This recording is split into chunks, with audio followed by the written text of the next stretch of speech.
All right, I think we're going to get started, everybody. Good afternoon and good morning. My name is Gina Spatafor, Trade Show Manager for NEC Display Solutions, and welcome to today's webinar installment where we are going to review NEC's large venue solid-state projectors. Before I hand it off to the presenters, I just want to go over a few things. All lines have been muted. If you do have any questions, we ask that you ask those via the chat and the Q&A on the side, and we will answer them at the end. Today's presenters are Mark Knox and Matt Griesert, projector specialists. And with that, I'm going to hand it off to Mark. Well, good afternoon, good morning, everybody. Thank you so much for joining us for the PX 2000 UL Deep Dive. Today's session is going to be presented by myself and Matt Griesert. Thank you, Ms. Gina, for your introduction. Our agenda today, and believe me when I say our goal and intent is to give you as clear and concise information as possible. We're going to address these 5 questions. So where does the PX 2000 UL fit in my projector portfolio? What do I need to know about the model? How does it stack up versus other models in the category? What technology makes this model different? And how install friendly is the PX 2000 UL? So where does this fit in the category? This fits in the PX series. So if you see the orange bar on the graph, this would sit right above the PX 1004, PX 1005 models. Now it's pictured right beneath it only because it's not a 4K model, so that's where it sits. But from a brightness standpoint, it is the greater of the 3 models. This is really a huge opportunity that we had at NEC to fill in a very much needed gap that we had in our projector portfolio, right? So at 20,000 lumens, you're going to see that this projector is on par, not only spec wise and size wise, but also price wise with most other models in the market starting at 15,000 lumens. So what does that mean? It means that you're going to get a 20,000 lumen projector at a relative same size cost and same size physically as a 15 or 18,000 lumen projector from some of our competition. So as we move into the what do you need to know, right? These are the highlights of the PX 2000 UL. Before I read off some call outs from the list here, I want you to know this is a single chip DLP laser projector rated at 20,000 lumens, okay? Also, in terms of markets that we're focused on with this particular piece, who did we create it for? Higher education, right? So of course we have our large venue applications in a lot of your classrooms and auditoriums. Corporate, if we're talking about large auditoriums or premier conference rooms, such as executive conference rooms that really need that pop. Maybe it's a rear projection situation where they really need something bright.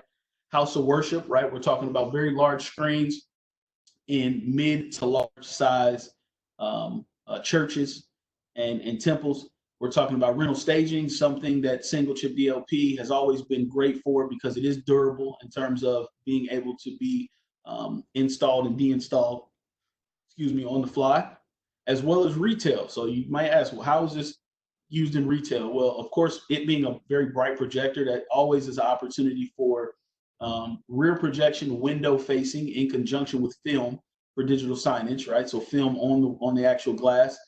It could also be used with some of our partners, such as SRUI and some rear projection, large touchscreen opportunities.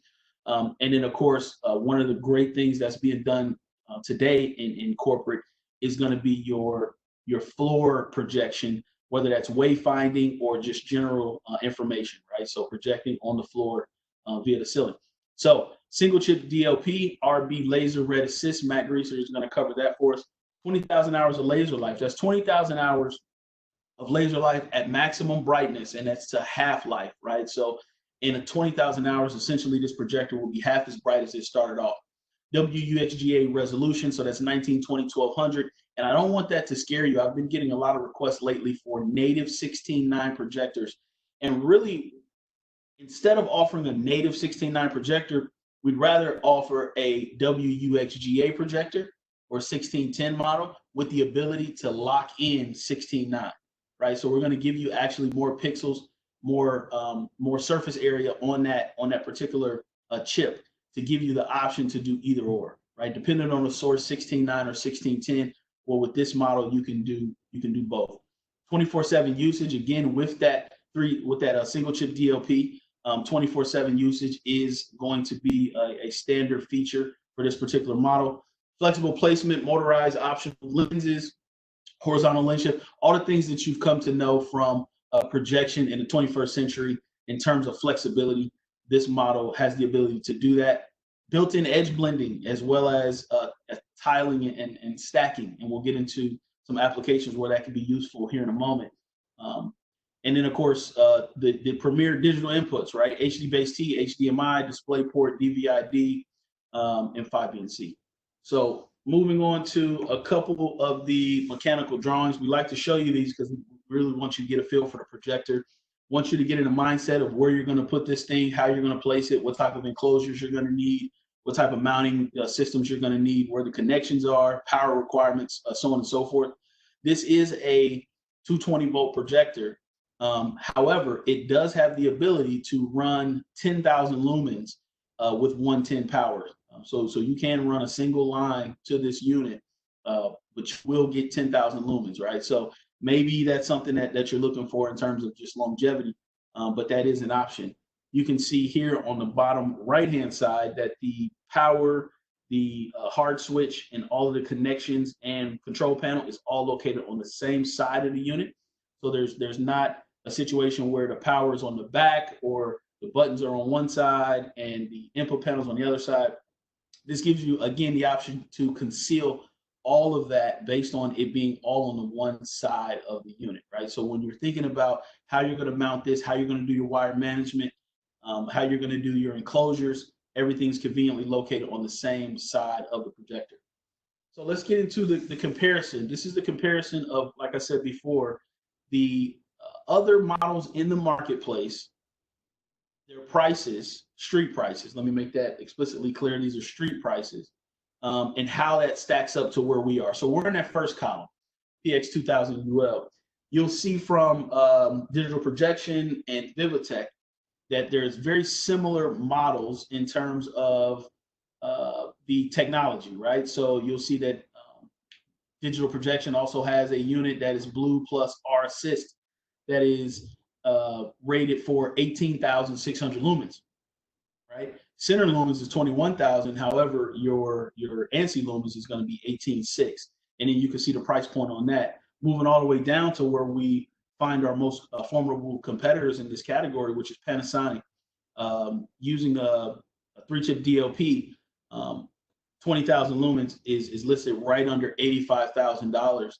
And then, of course, Epson, which everybody knows and most people have experience with, 20,000 lumens 3-chip LCD at $75,000. So if you look at the price that this model is at versus some of the top competitors in the marketplace, you'll quickly see that you get the best bang for the buck. So here's why this matters. If you're in the market, or if your client or stakeholders are in the market for a projector that is between 15 and 20,000 lumens, this is going to be one of the best options in the marketplace. From a price standpoint, from size and weight, it's going to be a heavy hitter with just about everything out there in that category. So again, just because it's 20,000 lumens does not mean that if you get a request or if you have a recommendation for 15, you can actually give your client or your stakeholder more brightness at a similar price to what they would pay for that 15,000 lumen unit as well. So I'm going to pass this off to Matt. Matt's going to talk to us about color space. And again, our goal is to not take up too much of your time today. Please put your questions in the chat as we go along, and we'll read those and address those at the end. But Matt, why don't you talk to us a little bit about what that red assist really means? Sure, thanks, Mark. So as we move over to the color space, is the slide transitioned yet, Mark? Yes. There it goes. Okay.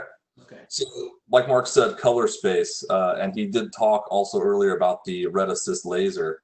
If you look at the image on the bottom right there, it's a smaller sibling in our PX series, which uses just blue laser as well as phosphor on a single chip DLP implementation. Now, you'll notice that corresponds on the left on the CIE color chart with that blue triangle and what that covers. So as you move to a red assist option on the light engine, now we call that assist. We're not actually driving brightness, lumen output with that red. What it's doing is it's helping push the gain for cyan, magenta, red. It's helped pushing that out so that we get more gain on some of those colors and increase the color space while still maintaining that high light output, right? Because typically how you get more saturation on your colors is you actually decrease total light output and try to maximize color. But here we're trying to hold to a 20,000 lumen output while still getting that punch with the color on a single chip. So that's really important to do. So by adding that red assist laser in, we're able to get a much bigger coverage of that Rec 709 triangle there you see, that black dashed triangle. We're actually covering quite a bit more of that Rec 709 than just a blue laser implementation would be able to do. That's a big, yes. You had mentioned PX1005QL, and I guess what I'm getting at here is, why is the red assist for a single chip DLP, why is that so important? Yeah, good question. So usually how we would get color with DLPs, we'll use 3DLP, right? So we'd have a DLP chip for each color, red, green, and blue. What that does though is it increases the size and overall cost of the product to get that color, where a single chip decreases the size of the chassis and gets the cost down of the unit for the customer. But then you have to sacrifice color because you no longer have a DLP chip dedicated to that red channel. So by adding in multiple color lasers, in this case the red assist as well as the blue, it allows us to kind of find that happy medium between size, cost, and then overall performance of the color.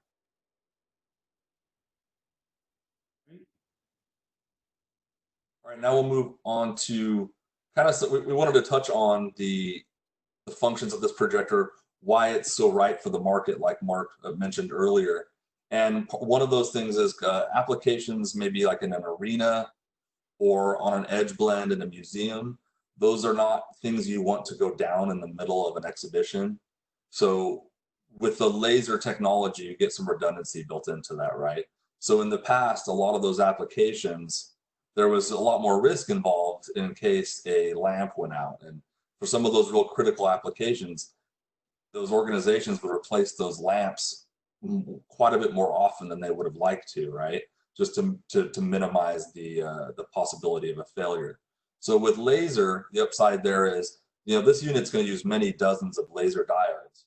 And if any of those goes down, it's actually unnoticeable, right? There's just so many of them. And so the risk of failure is so minimal that these operate much more like an appliance. And so certain applications that are critical, even NOC centers would be one. That would also be very possible to use with this, and that's an upside of the solid state laser technology.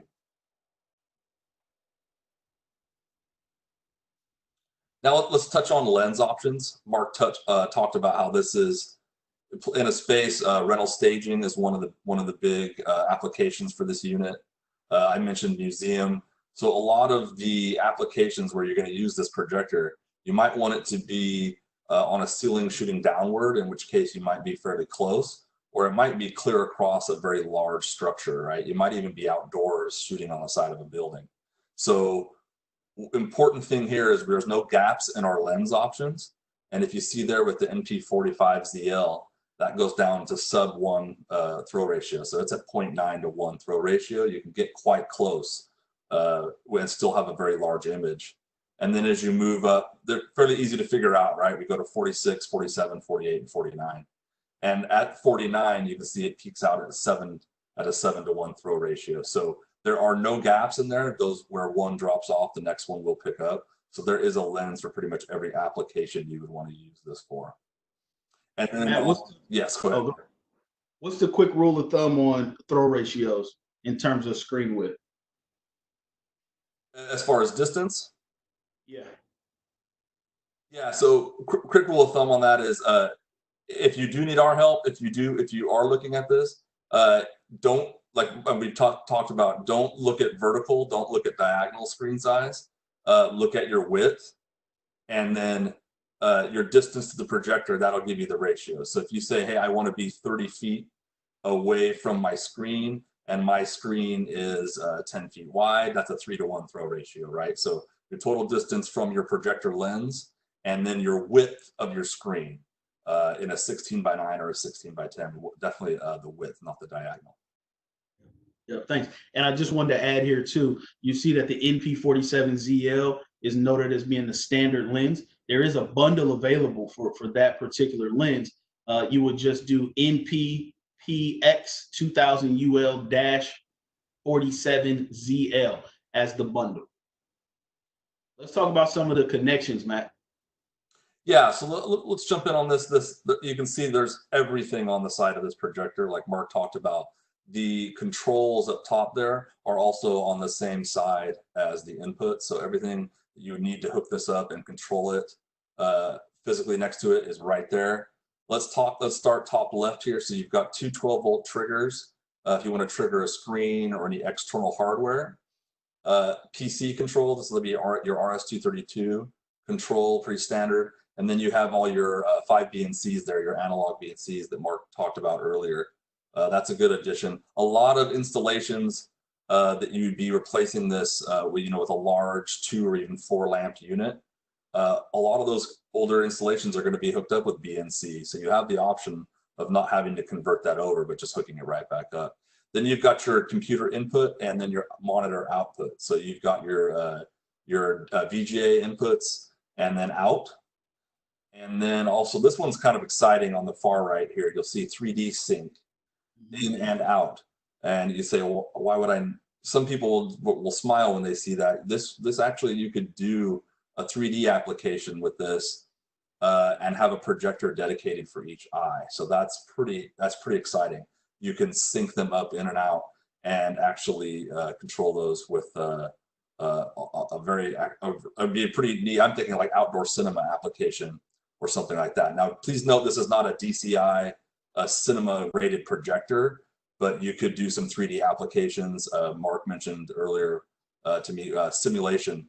This would be something that would be really exciting for that from a simulation aspect. Let me go back down here to the left. That's the remote input. So you can actually take a cable and plug in the remote control to it and operate it instead of not over IR, but directly over the cable. And then of course HD-based-T that doubles as a LAN input and control. And then of course your HDMI. So there's 2 HDMIs, one on that right there on the left bottom and then the right bottom, DVI-D, and then DisplayPort. So every digital input you could want, as well as HD and 3G SDI inputs as well there. So everything, including the kitchen sink, is there that you could use to want to hook up. And then also the controls are there. So like Mark mentioned earlier, these are all, of course, motorized lenses. Your zoom and focus and shift is all right there on the right. Image mute with the shutter, and then all your buttons to access the on-screen display are there. Yeah. So real quick, Matt. Speed round here. Typical corporate conference room type setup. Maybe using a Crestron DM. Which of these connections will be most popular? Yeah, the HD-based-T input there on the bottom left for sure. With a Crestron DM, you would be able to do all your control and signal over that one cable, so that would be a big deal. What about rental staging? Yeah, rental staging, they're probably going to use those SDI inputs there, right? So they're going to be running a lot of coax, and it's right there, so they could do the 3G SDI right into it, one connection. What about if I wanted to use a projector lift? Maybe I got a really tall ceiling. It's an auditorium or performing arts, and I want to do like a scissor lift. Sure. Then what would I use in terms of the lift?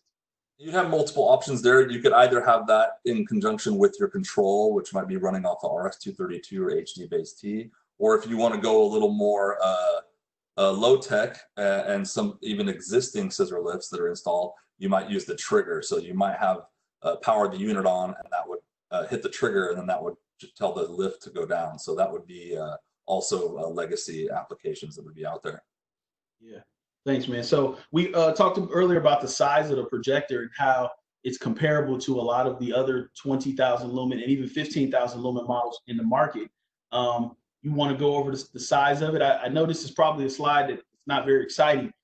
However, if you really think about projection technology, projectors are really the only thing in the commercial space that are getting bigger, right? Everything else is getting smaller and thinner. Projectors are getting bigger. I mean, 20,000 lumens in a case like this is pretty exciting. You want to touch on that a bit, Matt? Yeah. So we're excited because I know this projector sits very closely to a model we've had for a few years. It's a 12,000 lumen chassis that looks very similar to this. It's just significantly larger, and it's a 3-chip 12,000 lumen unit. It's good for rental staging, museums, same applications, but it's significantly larger and nowhere near the light output. So the lumen density of this chassis is exciting for us. You can see length is there, but minus the lens. This is just the chassis itself, but it's below 30 inches in total length, and then less than 21 inches in width. I mean, the one we have now exceeds 2 feet in width and is significantly longer and taller than this unit. So we're almost doubling the light output, while the chassis is I mean, I would say it's like 40% smaller. So like Mark just said, projectors are getting brighter and brighter, and with laser and having all the things we need to fit inside there, they are growing in size. This is exciting for us, for myself and Mark, especially because of all the applications that we can do. Like he said, we're getting 20,000 lumens out of a chassis that in the past might only be 15 or 16,000 lumens. Right. And if you think about it, if anybody's familiar with the current PX1005 and PX1004 and PX803, if we compare those size-wise, just to give you a reference, the length of a PX1005 is about 24 inches, right? So you're talking 5 inches longer, and height-wise, I think it's maybe 1 inch taller than the current PX. So you're really talking about jam-packed technology in a very manageable size. Again, rental staging, higher education, conference rooms, scissor lifts, anything that you had issues with before based on size and physical dimensions, to get a really bright projector with really deep red saturation, right? A little bit of a warmer picture than you're probably used to seeing from NEC. This is the particular model that you definitely want to look at. In terms of flexibility and installation, we're going to show a few pictures of some creative things that you can do, but in general, you're looking at a 360-degree tilt-free vertical, which basically means you can do floor projection, you can do ceiling projection from the floor, you can do hockey rinks, you can do basketball courts, you can do anything that is a non-traditional projector application. Matt mentioned earlier, again, second bullet here in the blue, you can put this in portrait mode. We did a install in portrait mode a few years ago in Arizona that was about a 80-foot high image on the side of a building where we were 120 feet away in a portico across the street, and we did that with 12,000 lumens, and it was phenomenal. However, again, the size of that projector, compared to what we have now, we probably would have been able to either get that projector closer and provide a brighter image just based on the logistics. So just like other laser projectors that you'll find from NEC, again, 360-degree, also portrait mode is available. Here's a couple pictures just of some cool things that you can do. We talked about edge blending, Matt, earlier. What are some of the benefits of edge blending single chip DLP? Yeah, so the image on the top left, when you said blending, my eye immediately went to that. One of the negatives of edge blending is you kind of take your lowest common denominator. So let's say we're going to put 6 of these projectors blended across in a 1x6. We have to match all of them to our lowest performing projector. And so, you know, a lot of times you might have a 15,000 lumen projector, but if your best one is performing at 13.5, then they all have to be at the most there, right? Then you have your other inherent processes with blending where you have to match other things with them to get that image to look cohesive. And now you're bringing that image down even further. So the upside of this projector is you're starting with up to 20,000 lumens. You have a lot more headroom there, right? So it's not that it's overspec'd, it's spec just right. Because if you want that 15 or 16,000 lumen image punch, when you have this much headroom, once you do a blend and that comes down as much as it will, you're still going to have a really spectacular and bright image. Bottom left there is an example. That's also a blend, that virtual aquarium aspect. So, I mean, you have more than enough light output to do the blend, and then also we're not going to be sacrificing color with the wide color space that we have in here. And like Mark said, if you're going to be shooting on a building, I mean, that rental staging application on the bottom there, it's a very large image. Also the large auditorium on the top right. This, even if it's just a single unit, you're going to have quite a bit of punch. Or you might be mapping on something that's not that good at mapping on. The side of a building typically doesn't have a very bright gain surface, right? It might be brick or cement. So having that much light to work with, it really helps either in blending or in just shooting on surfaces that aren't very reflective. Right. Right. And then of course you can see a more traditional application on the upper right hand side of just a performing arts venue with a screen. I mean that's pretty much what most of us are looking at on a daily basis is the traditional application. You can see some examples of ceiling projection and floor projection. You can see the BMW in the center at the top. That's multiple projectors at different angles that are creating that image on that vehicle. And then of course house of worship. So just in a quick review, and I'll remind you guys to go ahead and put your questions in the chat, and we'll address those in 1 second. So again, single chip DLP with RB red assist, 20,000 hours of laser life, WUXGA resolution, 24/7 usage, flexible placement. We talked about your lens options, built-in edge blending. Matt just discussed that. Stacking as well, and then of course all of the inputs that you'll ever need. So that is the PX 2000 UL. I will say that from a projection standpoint, this is one of the most exciting products that we've seen in the past 5 years from NEC, just because, again, price point, physical size, amazing color with the red assist, right? This is going to solve a lot of problems that we had in the past in terms of being able to offer something reasonable in that 20,000 lumen category. Okay, so this is the everyday 20,000 lumen projector. So let me go to the chat here and see what we got. So let's see. Let me go here. So Matt, how many projectors can I stack at one time? How many units can I stack? You can stack up to 4, right? Typically, it would probably be 2, but if you wanted to go up to 4, you could stack up to 4 units. So if I stack 4 20,000 lumen units, am I getting 80 grand worth of brightness? Is that a realistic assumption? It is actually. You would have that much light coming out. The human eye has diminishing returns on how much of that you're going to perceive. But yeah, you could get it if you really wanted to put these in their maximum output mode. You could output 80,000 lumens onto one rectangle. Yeah. Hey, honestly, one of these for a drive-in movie theater, I think will be legit. Like, I'm not saying use this for a movie theater. I'm giving you a reference of screen size, distance, and brightness. If you had some outdoor projection and it was dark, one of these will get the job done with no problem. If you stack them, you're really talking about a very vibrant image at that point. Someone wants to know about a fisheye lens for a planetarium. Do we have anything in development that we can speak to, Matt? I think that we probably do. We could take it offline. There is a lens partner that we work with, and we have on the PX chassis in the past done some planetarium applications with it.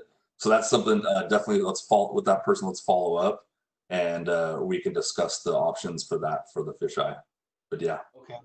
I can take the next one. Pretty easy. They want to know what the dB noise level is because of the size of the projector and the brightness, I'm assuming. So in terms of dB, you're looking at 45 dB if you're standing right next to it. Okay. 1 meter away, you're looking at about 43 dB. So traditionally, when these projectors are hung, because of the brightness, because of the size, it inherently is going to be a larger screen, right? So the room's going to be larger. The projector's going to be farther away from whoever is sitting under it or around it. Once this gets past 12 to 15 feet above someone's head, it's going to be very hard for them to detect the audible noise of the projector in comparison to whatever else is going on in the room. Not saying that they won't hear it, but what I am saying is this will be one of the least distracting things of what else is happening in the room.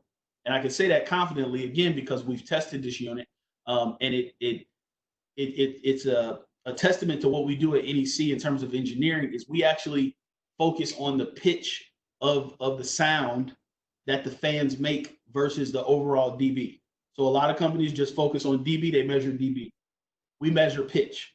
We feel like the lower the pitch, the lower perceived noise comes from the unit. So this is a very low pitch, a very deep bass heavy pitch, I guess you want to say, that doesn't sound like 40 anything dB. So I hope that answers your question. Let's see. Mounting for trusses and rigging. I can answer that one too. So this unit is not very much different from the unit Matt was talking about, which would have been the PH1202 UL. That unit had a fly cage designed for that unit from Draper, which is also a screen manufacturer that we work closely with at NEC. That fly cage, based on some of our preliminary calculations, should fit this particular model. Now, in the rare case that it may not, Draper has been very good about fabricating fly cages on the fly, no pun intended, for new NEC models. So that should not be a barrier at all. Let's see, warranty, 5-year warranty. Yes, this falls in the category of all the other laser projectors that we offer at NEC. So you're looking at a 5-year warranty or 20,000 hours, whichever comes first. And that's also going to include advanced replacement. Okay. Let's see, we got one more, I think I see one. Oh, great segue. That was the last thing I was going to mention anyway. Somebody's asking about how they can demo. So we do have a demo program. It follows the same guidelines as the other models that we have. You would contact us, and Matt and I's contact information will be on the slide as you guys exit the room here. You fill out a quick PLA, product loan agreement form. We get you to sign it. You send it back to us, and we will ship you one of a few projectors that we have available for demo. Right. So one thing I will say, we talked about that standard lens earlier. Typically, we like to ship the demo units with the standard lens, because that, again, for us, that's going to be about 80% of your installs is going to be between 1.5 and 2.0 throw ratio based on this size and brightness of projector. So we'll probably try to get you to get the standard lens at least. And if you need a longer throw, then maybe we'll ship you 2 lenses. But the demo program is extremely simple. Again, just email Matt or myself, and then we can go from there. Matt, any closing thoughts? No, that's it. I just want everyone to understand like how excited we are to have this, like Mark mentioned, in our portfolio earlier. We're excited about all the different applications we can use it for. They're usually really fun. Someone mentioned the planetariums. Everything you can do with this projector usually is a fun project. So we're pretty excited to have it in our arsenal. That's right. Well, if that's all we have, Gina, do you have anything else? Thank you, Matt and Mark. I do actually. I just want to remind everybody that we do have some new webinars that we've launched, and those can be found on our website. So feel free to register for any of those. And we look forward to seeing you on future webinars. Stay safe, everybody, and be well. Thank you. Thank you. Thanks, everyone.